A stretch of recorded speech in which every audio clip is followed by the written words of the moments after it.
الله أكبر الله أكبر الله أكبر الله أكبر الله أكبر الله أكبر الله أكبر الله أكبر الله أكبر كبيرا والحمد لله كثيرا وسبحان الله بكرة وأصيلا لا إله إلا الله ولا نعبد إلا إياه مخلصين له الدين ولو كره الكافرون لا إله إلا الله وحده صدق وعده ونصر عبده وأعز جنده وهزم الأحزاب وحده لا إله إلا الله والله أكبر الله أكبر ولله الحمد الحمد لله الذي جعل هذا اليوم عيدا مباركا للمسلمين وشرع لنا الأضحية تشكرا وتقربا إلى الله رب العالمين أشهد أن لا إله إلا الله وحده لا شريك له إله الأولين والآخرين وأشهد أن محمدا عبده ورسوله صادق الوعد الأمين اللهم صل وسلم وبارك وأنعم على سيد الأنبياء والمرسلين محمد وعلى آله وأصحابه وأنصاره وجنوده ومن استنى بسنته إلى يوم الدين أما بعد فيا عباد الله أوصي نفسي وإياكم بتقوى الله وطاعته لعلكم ترحمون يقول الله تعالى في كتابه الكريم وهو أصدق القائلين يا أيها الذين آمنوا اتقوا الله وقولوا قولا سديدا يصلح لكم أعمالكم ويغفر لكم ذنوبكم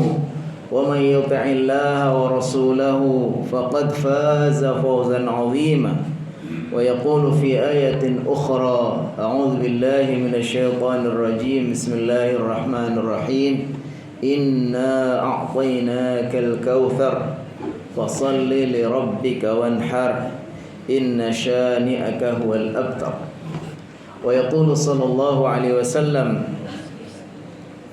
ما عمل ابن آدم عملا يوم النحر أحب إلى الله من هراقة الدم وإنها تأتي يوم القيامة بقرونها وأذلافها وأشعارها وإن الدم لا يقع من الله بمكان قبل أن يقع من الأرض فطيبوا بها نفسا صدق الله وصدق رسوله النبي الكريم.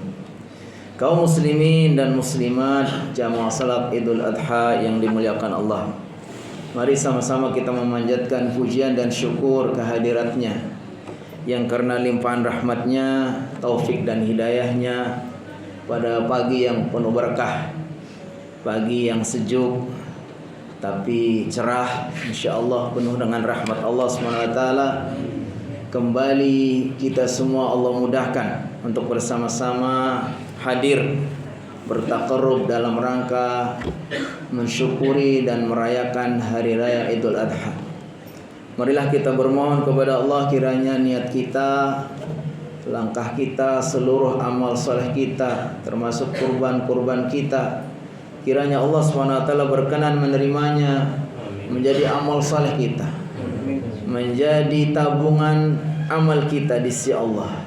Allah lipat gandakan pahalanya, Allah catat dalam lembaran-lembaran amal kita, dan insya Allah menjadi penghapus dosa-dosa kita dan mengangkat derajat kita. Kaum muslimin jamaah salat Idul Adha yang dimuliakan Allah Subhanahu wa taala. Hari ini bagi kita umat Islam adalah hari yang sangat penting, momentum yang penuh dengan sejarah, penuh dengan pelajaran, penuh dengan hikmah. Mari dalam kesempatan yang penuh berkah ini kita sama-sama mengenang, sama-sama kita kembali membuka lembaran-lembaran sejarah hamba-hamba Allah, kekasih-kekasih Allah, hamba-hamba pilihan di mana kita dengan membuka kembali lembaran sejarah mereka, kita akan mendapatkan banyak pelajaran. Kita akan banyak mendapat inspirasi. Kita akan termotivasi untuk selalu dekat dengan Allah, cinta kepada Allah, dan selalu ingin mengorbankan untuk mencari ridha Allah Subhanahu wa taala. Mereka lah orang-orang yang diuji oleh Allah Subhanahu wa taala dengan ujian-ujian yang sangat besar, tapi mereka semua orang-orang yang sukses. Orang-orang yang berhasil, orang-orang yang bisa melewati semua ujian dengan sempurna. Mereka adalah diantaranya Nabiullah Ibrahim alaihissalam dengan putranya Nabi Ismail, kemudian istrinya Ibunda Hajar, dan tentu saja nabi-nabi sesudahnya, anak cucunya para nabi yang lain, termasuk Nabi Muhammad SAW. Semua adalah orang-orang yang khusus di sisi Allah Subhanahu wa taala, kekasih-kekasih Allah. Mereka lah orang-orang yang Allah pilih sebagai hamba-hamba pilihannya, yang diuji dengan berbagai macam ujian, yang bahkan ujian sangat berat pun mereka semua bisa melaluinya dengan sukses.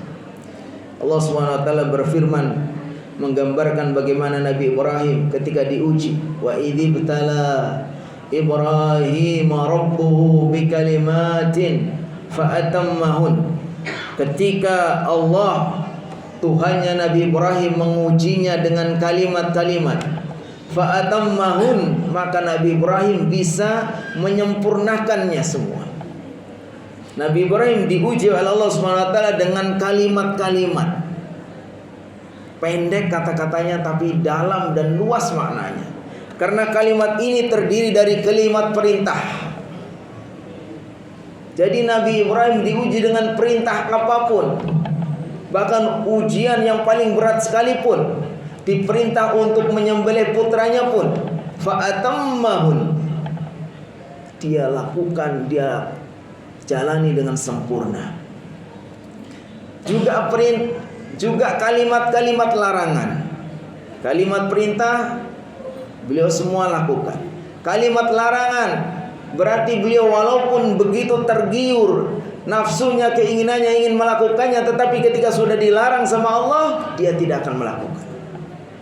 Maka kata Allah Subhanahu wa taala, qala inni ja'iluka lin-nasi imama.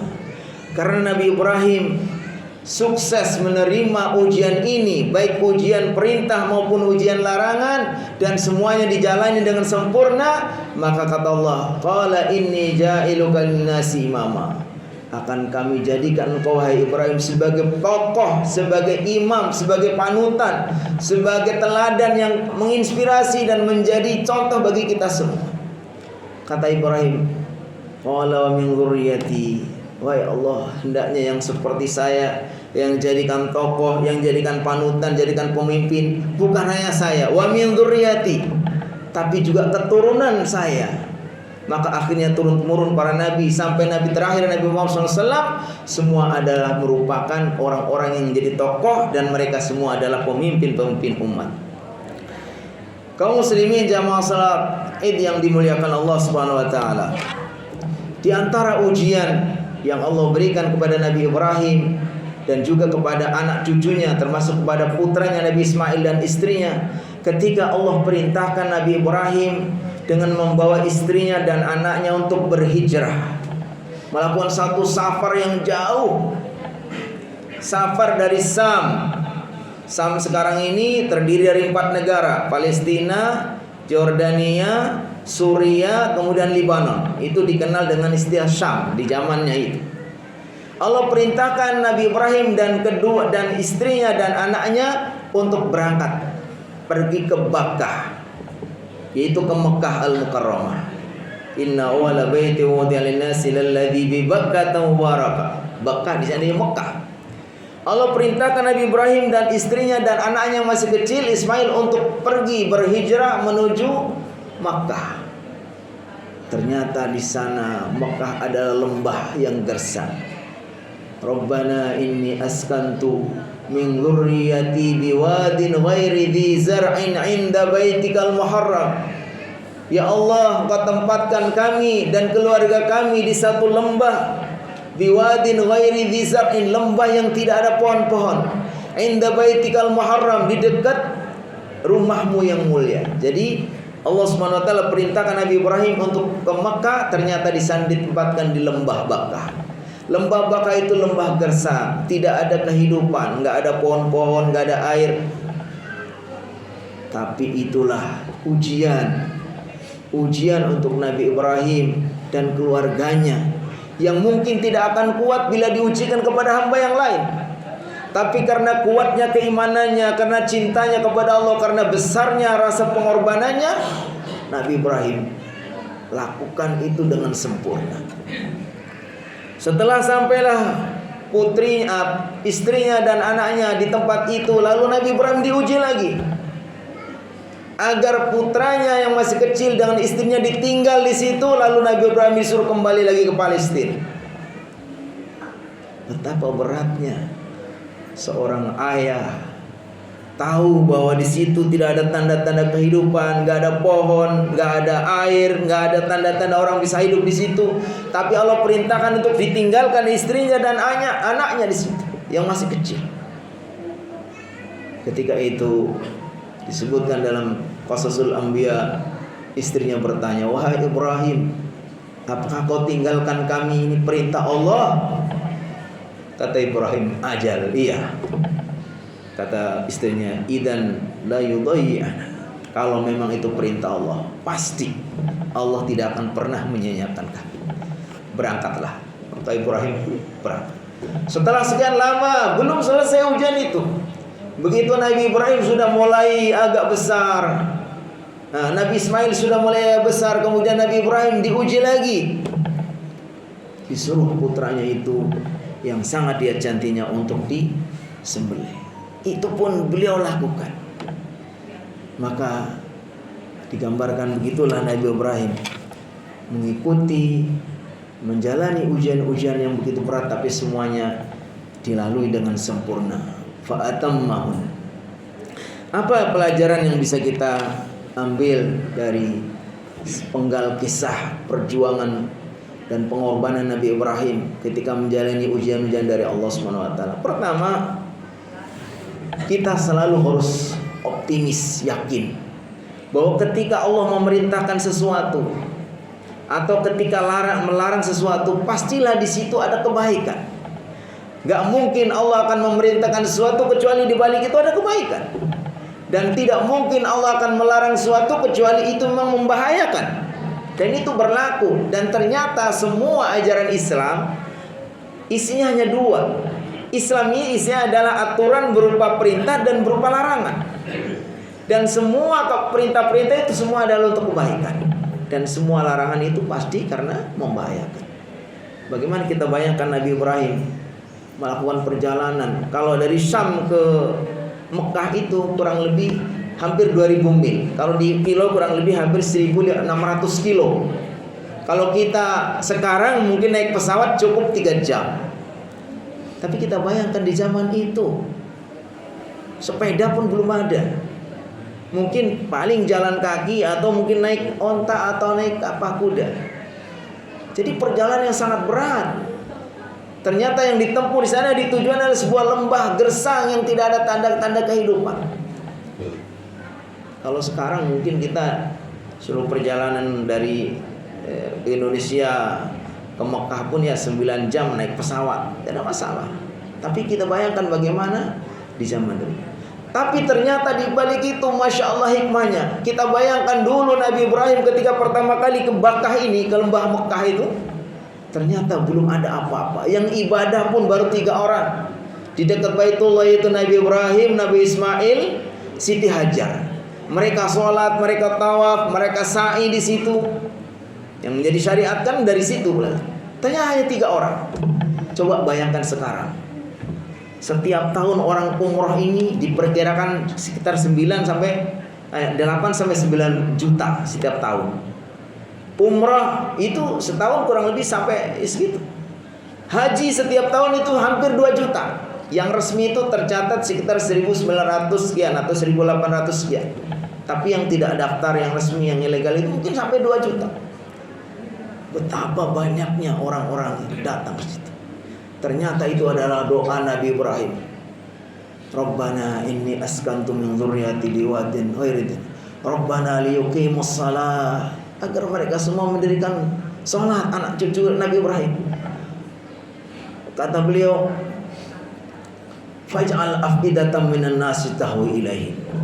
Jadikanlah semua hati orang-orang anak cucuku ini tahwi ilaihim, cenderung ingin datang ke sana.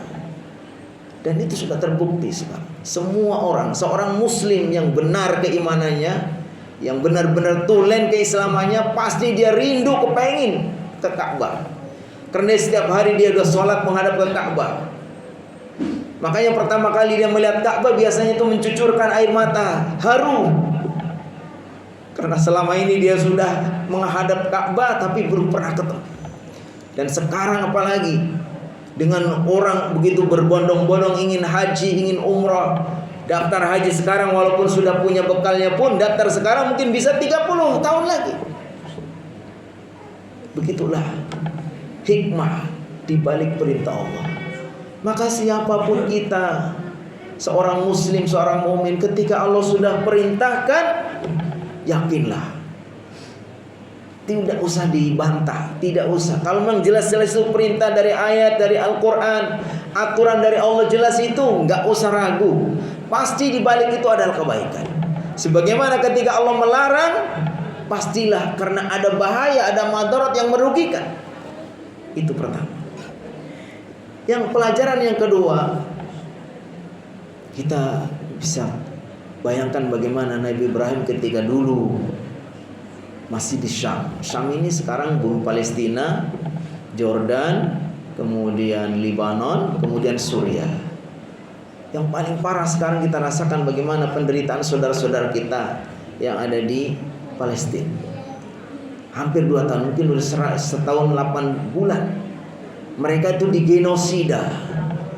Digenosida itu adalah gerakan orang-orang Zionis untuk membasmi, menghabiskan etnis Palestina. Karena mereka ingin supaya negara Palestina ini sudah kosong dari orang Palestina, lalu mereka akan ambil semua.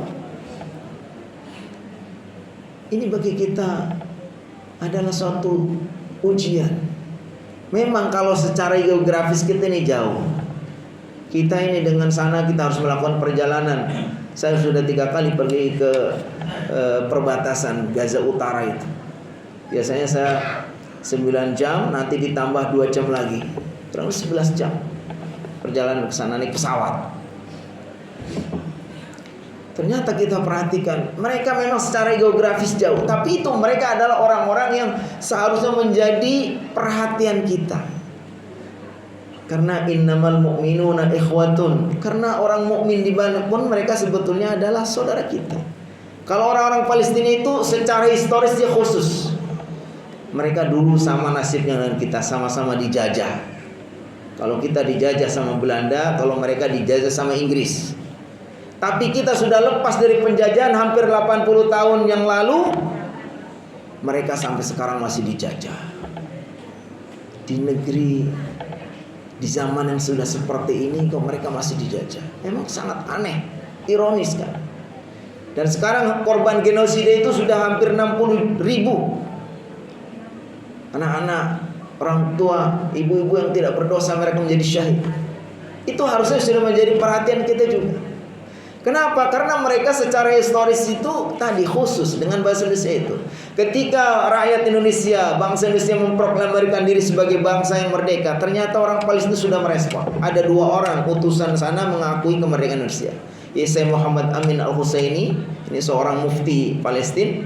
Kemudian seorang pengusaha Muhammad Ali Tahir. Ini 2 orang ini diutus untuk mengakui kemerdekaan Indonesia. Bagi kita itu kita hutang sebetulnya.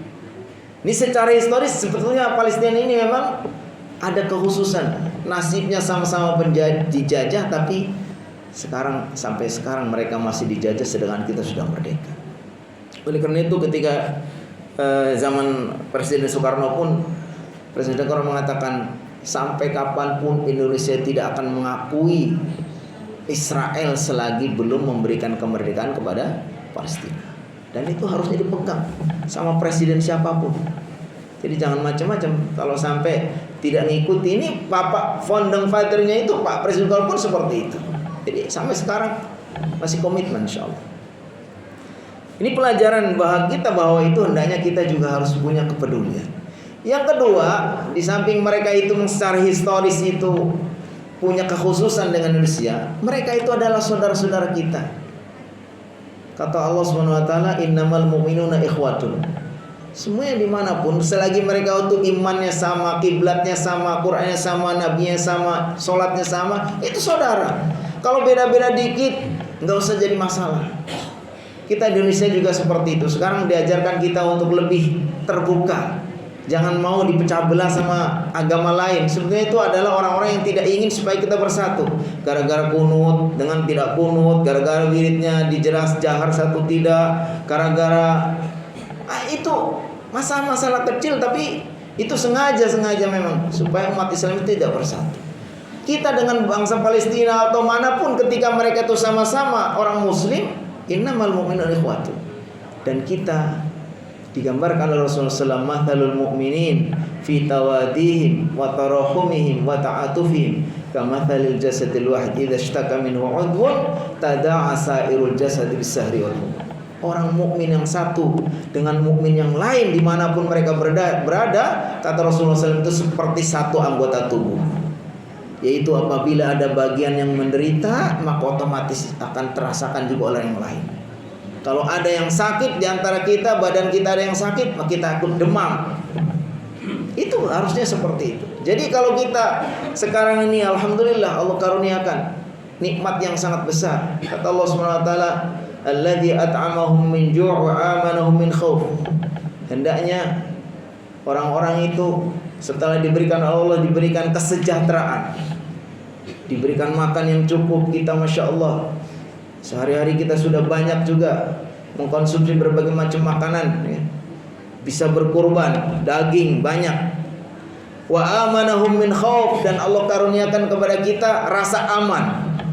Itu nikmat yang paling mulia, yang paling tinggi. Kata Allah, falyabudu rabb hadzal bait. Hendaknya karena Allah sudah memberikan kecukupan mangan, kecukupan kesejahteraan, dan Allah berikan rasa aman, hendaknya semua itu jadikan apa? Untuk beribadah kepada Allah. Di antara bentuk ibadahnya adalah kepedulian pada saudara-saudara kita. Mereka tidak mendapatkan dua ini. Nikmat kecukupan juga enggak. Mereka sekarang Masya Allah, mereka bukan hanya mati karena kena senjata, mereka karena tidur di tempat-tempat sembarangan, enggak ada di tengah-tengah puing rumah-rumah yang hancur, tapi mereka bisa mati karena kelaparan. Karena makanan yang akan masuk, baik jalur Rafah maupun jalur yang di Jordan itu semua enggak bisa masuk, kecuali hanya sedikit sekali. Dan itu sengaja dilakukan oleh Israel supaya membunuh pelan-pelan. Dan sudah seharusnya kita memberikan perhatian. Jadi ketika mereka ada saudara-saudara kita, maka kita wajib, kalau bisa dengan tangannya, ya dengan aksi nyata, atau setidaknya dengan doanya, atau setidaknya hati kita harus ingkar bahwa itu mereka adalah orang-orang yang terzalimi, dan Israel itu adalah orang-orang yang zalim yang harus kita lawan. Yang ketiga, hendaknya kita merasa diwakili. Ternyata bumi Palestina ini adalah bumi para nabi, sekaligus juga buminya umat Islam. Di sana ada Masjidil Aqsa. Masjidil Aqsa adalah kiblat pertama umat Islam. Sebelum Allah perintahkan untuk menghadap Ka'bah sekarang ini, dulu umat Islam sholatnya menghadap Masjidil Aqsa. Dan dari situ Nabi Muhammad SAW di-mi'rajkan, berangkat dari Masjidil Haram ke Masjidil Aqsa, mi'raj. Dan Masjidil Aqsa adalah salah satu syiar umat Islam. Makanya kata Rasulullah SAW, la tushaddur rihal illa ila thalathati masajid. Tidak boleh seorang melakukan satu rihlah dengan niat khusus kecuali 3 masjid: Masjidil Haram, Masjidil Nabawi, dan Masjidil Aqsa. Dan di situ punya keutamaan terkhusus.